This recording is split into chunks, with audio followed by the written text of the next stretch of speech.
Songs, a podcast on the making and the meaning of classic pop records. I'm Anthony, a musician who writes and performs music under the name Sky Coloured. In the first episode of this series, looking at the Sam Cooke record, Bring It On Home to Me, I talked about the three most basic chords in tonal music: the tonic, which is formed on the first note of the scale, the dominant on the fifth note, and the subdominant on the fourth.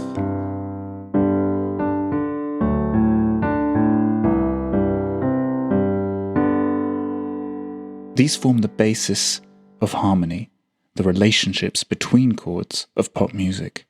I talked about how the tonic chord is often thought of as the home of a key, and that the subdominant and the dominant are the most common destinations for tonal music to pass through before it returns to the tonic. Then in episode 2, discussing the Chiffon's One Fine Day, I looked at the important minor chord that falls on the sixth note of the scale, as well as chromatic dissonances, notes that don't fall in the key, also known as accidentals.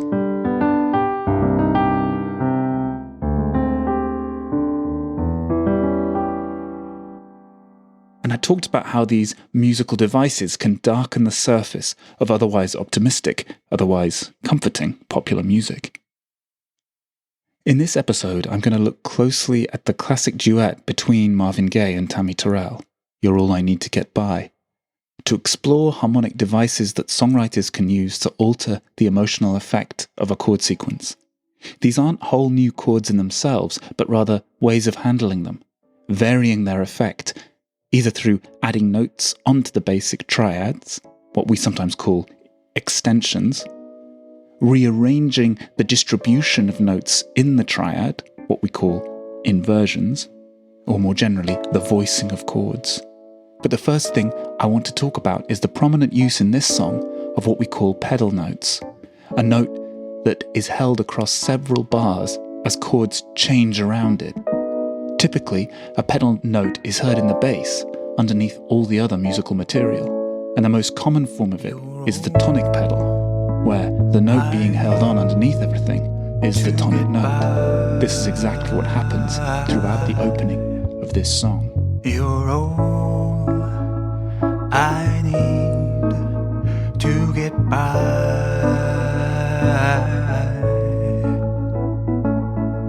Like sweet morning dew, I took one look at you, and it was plain to see you were my destiny, with arms open wide. It's a familiar pop device.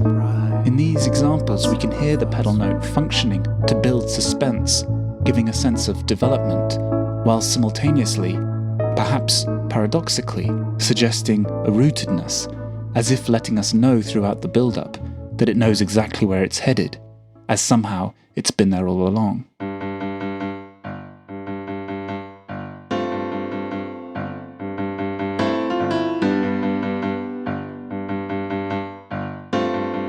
In this first example, Gimme Some Lovin' by the Spencer Davis Group, we hear a G tonic pedal through a long introduction and the whole of the first verse.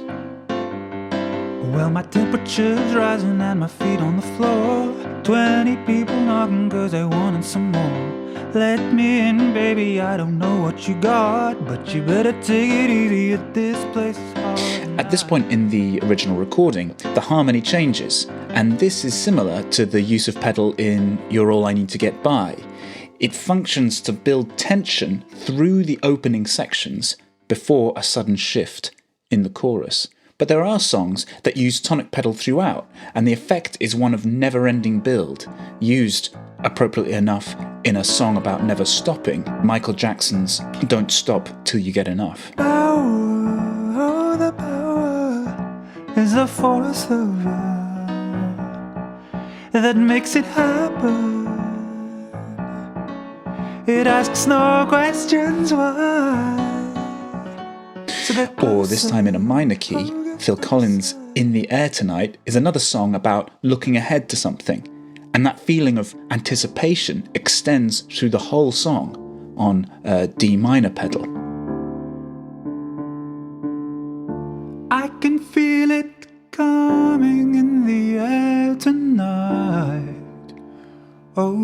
chord. And I've been waiting for this moment for all my life. The sense of looking ahead, of gesturing to something beyond the song's boundaries, is something Peddle brings to all these examples, and, as we'll see, forms an important part of the effect of You're All I Need to Get By.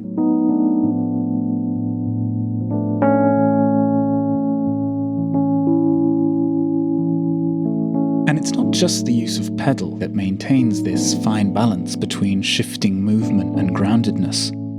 The chords, which are written over this long A tonic pedal, make frequent use of accidentals, which are notes that don't occur in the key. So for example, there's that D sharp in the B7 chord, and an F natural in the D minor 6th chord which follows it.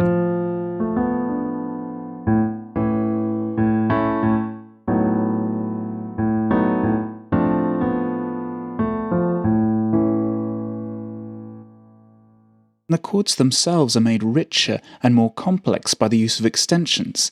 These are notes added on to the basic triads, 7ths, 9ths, 11ths, 13ths, and so on. So I'll just demonstrate. If you take an ordinary A major triad, you can add a 7th, you can add a 9th, add an 11th, 13th, and there are dozens of variations on all of those types of extension.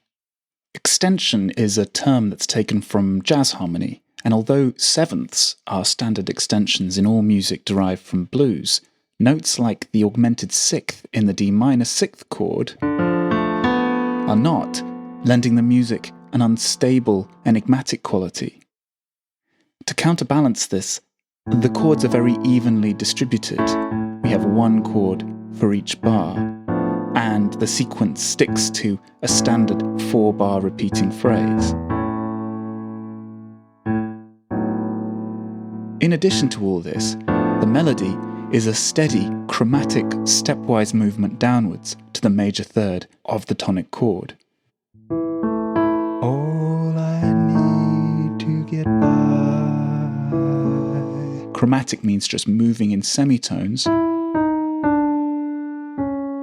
and we're ending there on the major third of the A major tonic chord. So we have a journey through certain harmonic tensions towards a resolution that somehow feels inevitable. And it turns out I'm not the first listener to have noticed something like this in a famous pop song. As part of his work on conceptual metaphors, the philosopher Mark Johnson, with music theorist Steve Larson, spots a very similar moment in the Beatles song Something. Something in the way she moves attracts me like no other lover. Something in the way she woos me. I don't wanna leave her now. You know I believe her now.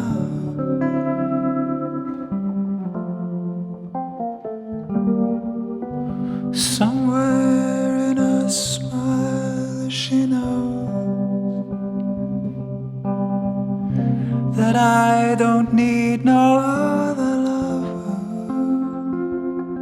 He uses this melody to demonstrate his three concepts of musical movement, musical inertia, which doesn't mean stillness in the way that he uses it. He means the tendency of a pattern to carry on in the way that it started. Musical gravity, which he means the tendency of melodies to descend. And musical magnetism, by which he means the tendency of an unstable pitch to resolve to a stable pitch. And he notices that all three things are going on here. We've got musical inertia going on. When it does this, we can now expect it to keep going in the same direction. Musical gravity, obviously, it's a descending melody, so we expect it to keep going down. And then musical magnetism on that B flat, which is a note outside of the home key. We expect it to resolve to a more stable pitch, which is the A that follows it. Something in the way she moves attracts me like no other lover. Exactly the same concepts of magnetic force and downward motion are at work in the opening of You're All I Need to Get By. The melody formed by that 4-bar, 4-chord loop conveys a powerful pulling towards the tonic note, or at least the tonic chord.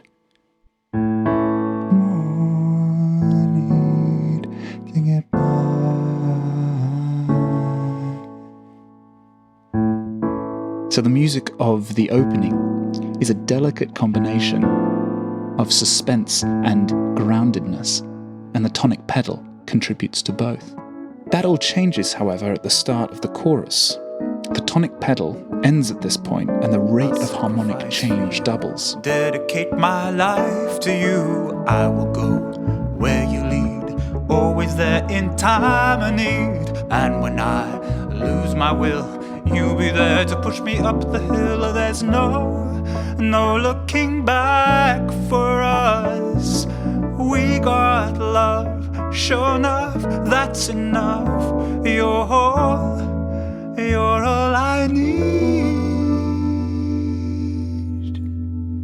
to get by. The musical material suddenly generates a new sense of urgency and energy. The bass line moves through half arpeggios of first A major, and then B major. Harmony and bass line are working together to provide a sense of rising, and the faster harmonic rhythm generates momentum towards the climactic point, the second half of the chorus. This sudden injection of energy is mirrored in the way they've arranged the vocals. They're distributed in such a way as to reflect this sense of acceleration. They start by alternating. Marvin sings 4 bars, then Tammi. Then Marvin sings 2 bars, then Tammi sings 2 bars, and finally, they're singing in harmony. That climactic point is reached at bar 17 on the line, "There's no looking back for us." As you'd expect, the chord is the tonic chord, the home chord. But the sense of tension, of suspended resolution, is in fact preserved, because the songwriters use what we call an inversion. When a chord is in its inverted form, it means its root note is not the lowest note heard in that chord. When I talked about triads in the first episode, I showed how the triad, the fundamental chord type in Western music, is made up of a root note, i.e. the note of the chord, so C in a chord of C major or D in the chord of D and so on, a third, and a fifth. The typical way to voice these is to place them exactly like that, 1, 3, 5 on top of each other. But songwriters can change the order of these notes to produce subtly different effects, and there are 2 basic types of inversion, first and second. A first inversion is where the third is the lowest note, and this is what it sounds like. So you've got the third underneath the root note and the fifth. And a second inversion is the same idea, but with the fifth underpinning the root and third, so that's when it sounds like this.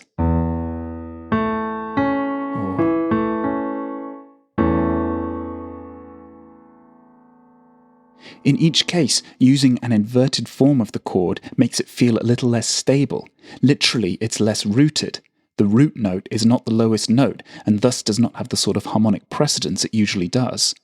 When we hear the tonic chord of A at that crucial, culminating point of the chorus, it actually doesn't feel like resolution. It feels like an extension of the build-up of suspense that has characterized the whole of the song up to that point. So, for example, there's no looking back for us. That there's no... If you imagine it was there's no looking back for us, which a more simplistic song maybe would have done. It would have gone straight to that tonic in root position chord. No looking back for us. But instead they go, there's no looking back. So it doesn't feel complete yet. In this section, the music is generating, through our expectation of how pop choruses resolve, a sense that a huge resolution is coming. But when it comes, two things are unusual. Firstly, it falls on the 10th bar of the chorus, 2 bars after the conventional length of chorus. This makes it feel, in some very subliminal way, like it's overwhelmed the musical structure, spilling over almost into the next section. And the chord it falls on uses both accidentals and extensions. This one, where it goes, you're all I need. That chord, which is, depending on how you express it, the D minor 6th over F in first inversion, it's very close to forming what we call a diminished 7th chord. The diminished 7th chord is an emblematic harmony in the tonal tradition, which, as the modernist composer Arnold Schoenberg wrote, in Mozart and Beethoven, whenever one wanted to express pain, excitement, anger, or some other strong feeling, there we find, almost exclusively, the diminished 7th chord. This chord that the songwriters use at this point is almost a diminished 7th. It would just need one slight change to be a proper diminished 7th, but it's got the same very densely dissonant feeling. At the point in the song we're anticipating complete resolution, we have the song's most dissonant chord, and one which is very close to the sort of harmonic convention used for hundreds of years to express tension. Eventually we have a long-awaited resolution, and we do get back to the tonic, the home chord, because the introduction is reprised before the second verse. So it goes, need to get by.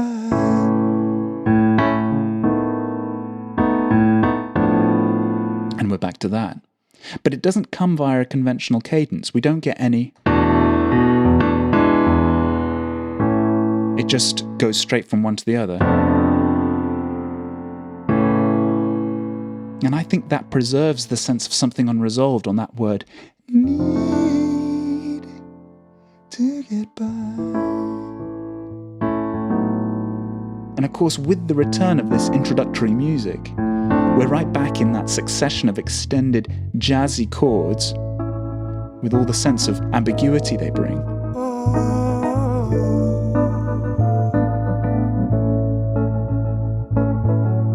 Like an eagle protects his nest, for you I'll do my best. Stand by you like a tree, and dare anybody to try and move me. Darling, in you I found. Tammi Terrell and Marvin Gaye started performing together in early 1967, releasing an LP called United in that year. It appears that not only was their partnership a great commercial success, but it was also an important element in Gaye's development as a performer. He cited Terrell as an inspiration who helped him overcome his issues with performance anxiety. Terrell had been suffering migraines throughout that time, and in October she collapsed on stage, performing with Gaye, and was consequently diagnosed with brain cancer. You're All I Need to Get By was recorded in the first session after Terrell's first round of surgery. David Ritz, the writer of the brilliant Gaye biography Divided Soul, wrote about how it was an open secret that Terrell's health problems had resulted from domestic violence. He writes, although no legal charges were ever filed, almost everyone who knew her believes the brain tumor that finally killed her. She underwent 8 brain operations in the year and a half after her collapse, resulted from physical battering. And he quotes Marvin Gaye at length on the matter. Tammi was the victim of the violent side of love. At least that's how it felt. I have no first-hand knowledge of what really killed her, but it was a deep vibe, as though she was dying for everyone who couldn't find love. My heart was broken. In my heart, I could no longer pretend to sing love songs for people. I couldn't perform.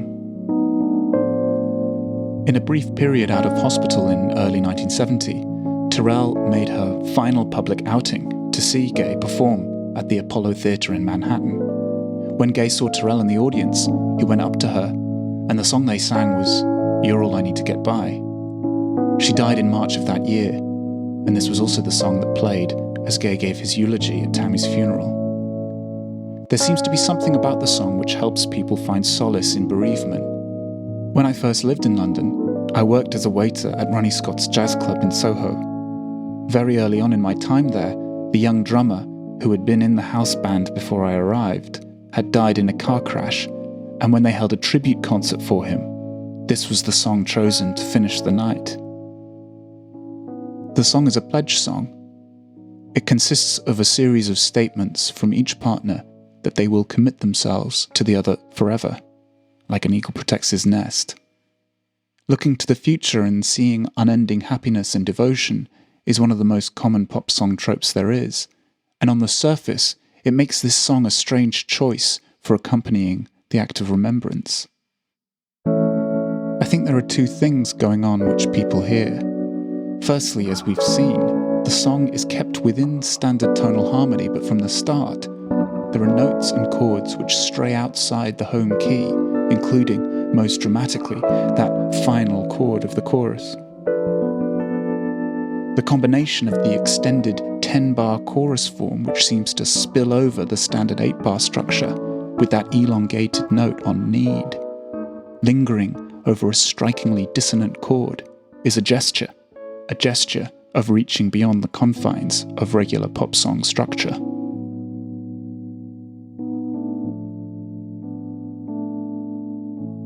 There's a sort of subtle irony involved in much of the effect of pop music, the type of irony involved in grieving for someone who's died in unbearable tragic circumstances via a song about commitment to a lifelong relationship.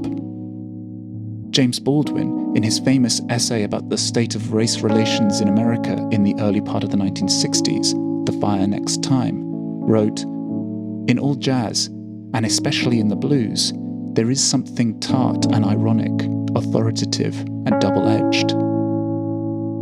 This idea of irony embedded at the deepest level of music of the blues tradition, this sense that what is being said is only a small part of what is really being said, that the language of the blues is often best thought of as an intuitive type of code, is an idea I will return to in future episodes. For now, I simply want to reflect on how the combination between the words and the music of Marvin and Tammi's song allow the words to be very naturally understood non-literally. "You're all I need to get by" means, in the instant of listening, I'll always remember you. And the fact that these apparently contradictory feelings can exist together is the crux of the song's emotional power.